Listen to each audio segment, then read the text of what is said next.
High বন্ধুরা, আজ নিয়ে এসেছি স্পেশাল একটি রান্না। স্বাদে গন্ধে ভরপুরেই অতুলনীয় রান্না। আজ বানাবো কলা পাতায় ইলিশ পাতুরি। খেয়ে কেউ করবে না ছল চাতুরি। তার জন্য প্রথমে নেব 4 পিস ইলিশ মাছ। সামান্য নুন হলুদ মাখিয়ে রাখবো এক পাশে।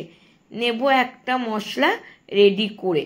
3 চামচ কালো সর্ষে, 2 চামচ পোস্ত শুকনো নেব গুঁড়ো করে। তার সাথে 2 চামচ টক দই, 8টা-10টা কাঁচা লঙ্কা, সামান্য জল মিশিয়ে নেব একটা পেস্ট তৈরি করে। বাটিতে পেস্টটা ঢেলে দেব 4 চামচ সর্ষের তেল মিশিয়ে স্বাদ মতো নুন হলুদ সামান্য চিনি দিয়ে নেব মশলার মিক্সচারটা রেডি করে। মাছগুলো একে একে বসিয়ে মশলার সাথে নেব মিশিয়ে। এইভাবে 15 মিনিট ঢাকা দিয়ে দেব রেখে। কলার পাতা ভালো করে ধুয়ে প্যানে সামান্য তেল দিয়ে নেব ছেঁকে। তাহলে পাতুরি তৈরি করার সময় পাতা যাবে না ফেটে।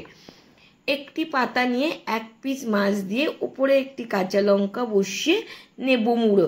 সুতো দিয়ে ভালো করে দেব বেঁধে। প্যানে 2 চামচ তেল দিয়ে কম আঁচে পাতুরিগুলো খুব সাবধানে নেব ভেজে 5-7 মিনিট ধরে। ঢাকা দিয়ে 2 পিঠ ভেজে নেব তুলে। জানাবে বন্ধুরা কেমন হয়েছে কমেন্ট করে।